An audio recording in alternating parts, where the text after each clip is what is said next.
নমস্কাৰ আজিৰ এই ভিডিঅ'টোত উচ্চতৰ মাধ্যমিক দ্বিতীয় বৰ্ষৰ ঐচ্ছিক অসমীয়া পাঠ্যপুথিৰ অন্তৰ্গত উপন্যাস সম্পৰ্কে আলোচনা কৰিম।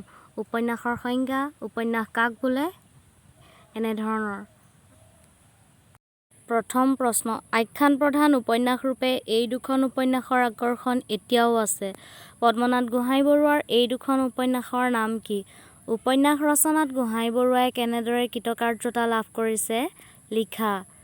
নাইবা অসমীয়া উপন্যাস সাহিত্যলৈ পদ্মনাথ গোহাঞিবৰুৱাৰ অৱদানৰ বিষয়ে আলোচনা কৰা। উত্তৰ: উপন্যাস অসমীয়া সাহিত্যৰ এক আধুনিকতম সৃষ্টি। ঊনবিংশ শতিকাৰ দ্বিতীয়াৰ্ধত অসমীয়া সাহিত্যলৈ উপন্যাসৰ আমদানি হয়।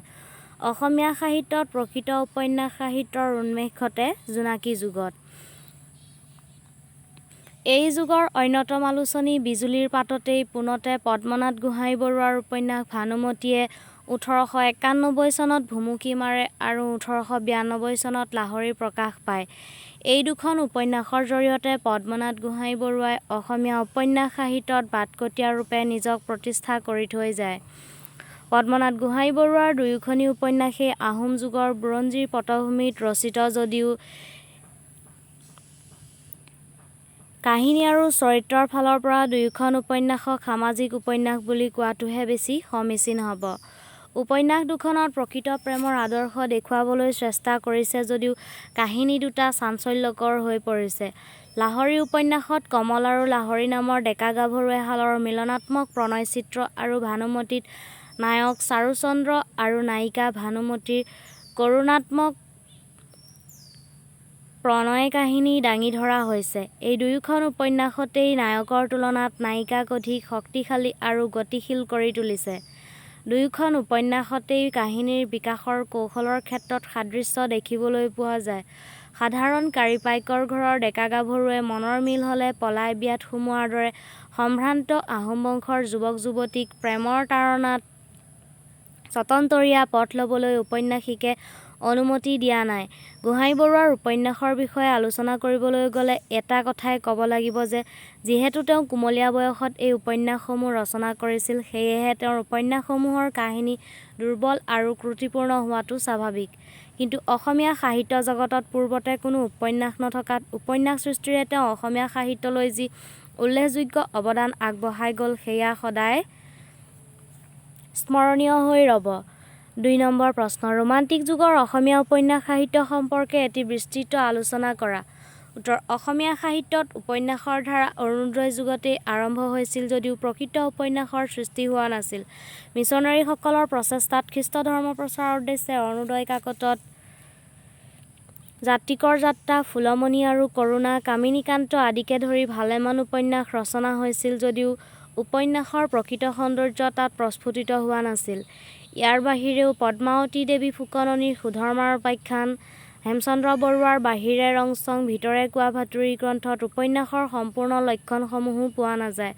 প্ৰকৃতাৰ্থত প্ৰকৃত উপন্যাস গঢ় লৈ উঠে জোনাকী যুগৰ পৰাহে। আধুনিক অসমীয়া উপন্যাসৰ শুভাৰম্ভ ঘটে পদ্মনাথ গোহাঞিবৰুৱাৰ ভানুমতীৰ পৰা। তেওঁ ভানুমতী আৰু লাহৰীৰ নায়িকা প্ৰধান এই উপন্যাস দুখনৰ পটভূমি আহোম ৰাজত্বৰ শেষ স্তৰৰ।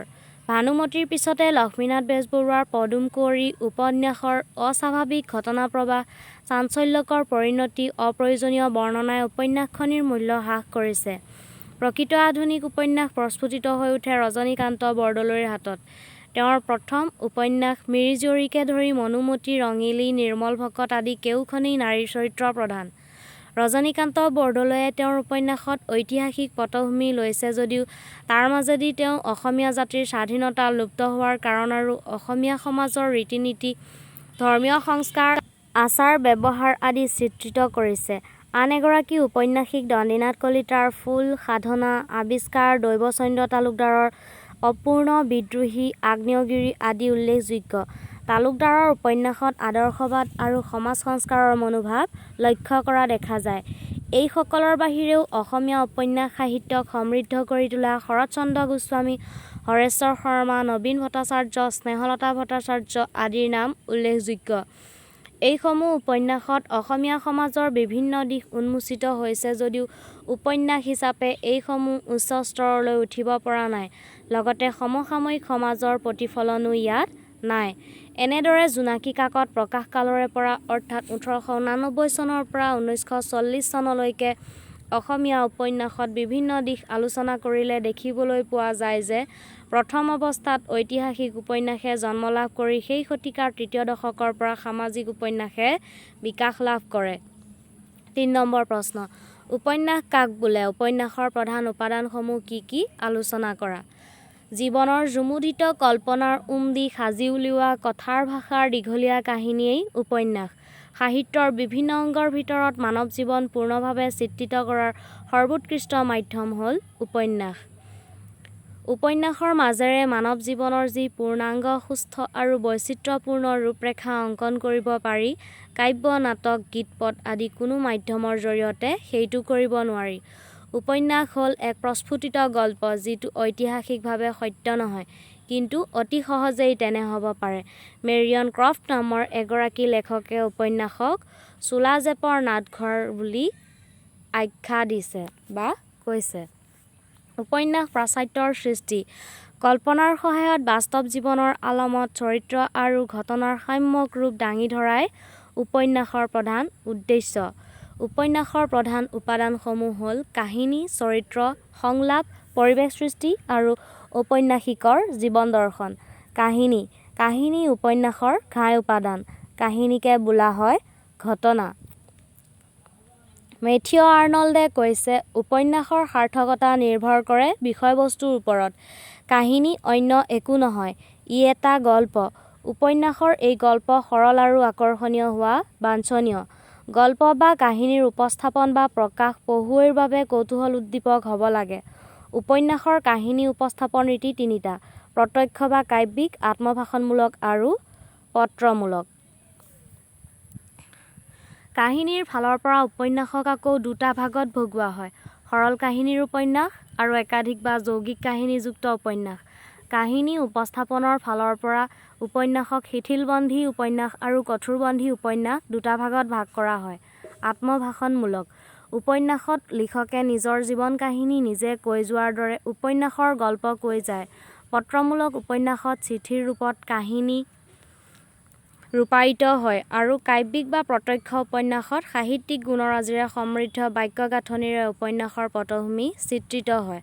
চৰিত্ৰ।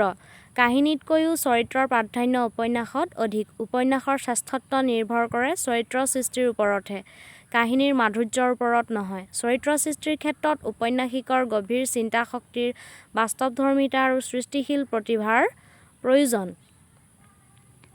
ঔপন্যাসিকে চৰিত্ৰাৱলী নিয়ন্ত্ৰণ নকৰে, বৰং চৰিত্ৰইহে নিজ ইচ্ছাৰে যলৈকে মন যায় ঔপন্যাসিকক লৈ যায়।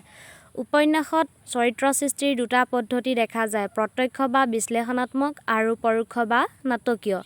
উপন্যাসৰ চৰিত্ৰবোৰকো প্ৰধানতঃ দুটা ভাগত ভাগ কৰা হয়: প্ৰতিনিধিত্বমূলক চৰিত্ৰ আৰু মুক্তক চৰিত্ৰ।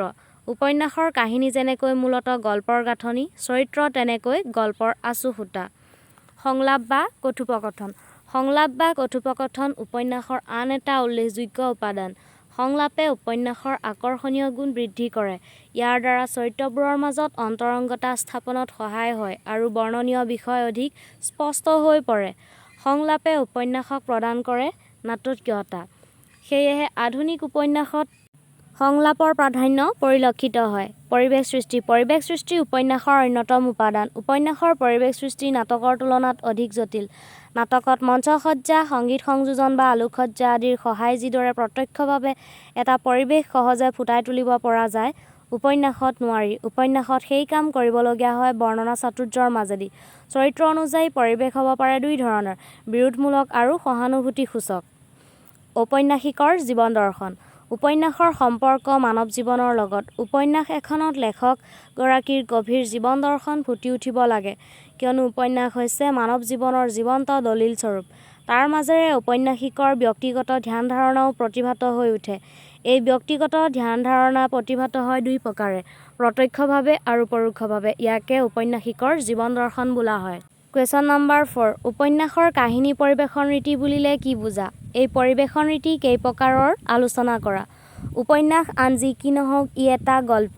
গল্প ভালেই উপন্যাস ভাল বুলি ক'ব পাৰি। এজন উপন্যাসিকে উপন্যাস এখন ৰচনা কৰোঁতে মূল কাহিনীটো পঢ়ুৱৈ সমাজৰ আগত কেনেদৰে উপস্থাপন কৰে সেইটোৱেই হৈছে কাহিনী পৰিৱেশন ৰীতি।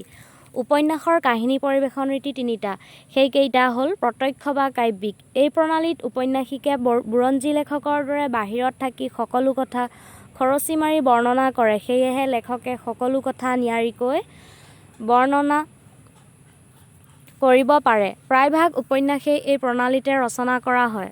আত্মভাষণমূলক। এই প্ৰণালীত লেখকে নিজক উপন্যাসৰ এটা চৰিত্ৰ হিচাপে ধৰি লৈ সকলো কথা প্ৰথম পুৰুষত বৰ্ণনা কৰি যায়। গতিকে এই শ্ৰেণীৰ উপন্যাসক কাল্পনিক আত্মজীৱন চৰিত্ৰ বুলি অভিহিত কৰিব পাৰি। অতি সূক্ষ্মাতিসূক্ষ্ম আৰু একান্ত ব্যক্তিগত অনুভূতিৰ প্ৰকাশৰ কাৰণে আত্মভাষণমূলক প্ৰণালীৰ উপযোগিতা বেছি। এই পদ্ধতিত লেখকে যেনেকৈ সকলো কথা ব্যক্তিগত অভিজ্ঞতাৰ মাজলৈ অনাটো টান হৈ পৰে, তেনেকৈ এই প্ৰণালীত উপন্যাস ৰচনা কৰাটো বৰ সহজ নহয়। ৰজনীকান্ত বৰদলৈৰ নিৰ্মল ভকত এই শ্ৰেণীৰ উপন্যাস। পত্ৰমূলক। এই প্ৰণালীত লেখকে চিঠিৰ আকাৰত সকলো কথা বৰ্ণনা কৰে। এই প্ৰণালীত লিখকৰ ব্যক্তিগত অনুভূতি প্ৰকাশৰ পথ সহজ হৈ পৰে যদিও বিষয়বস্তুৰ সংহতি ৰক্ষা কৰা সহজ নহয়। হলিৰাম ডেকাৰ অলকালৈ চিঠি এই শ্ৰেণীৰ উপন্যাস। ভিডিঅ'টো যদি চাই ভাল লাগিল তেনেহ'লে লাইক কৰিবা, শ্বেয়াৰ কৰিবা আৰু কমেণ্টত জনাবা। লগতে চেনেলটো ছাবস্ক্ৰাইব কৰিবলৈ নাপাহৰিবা। ধন্যবাদ।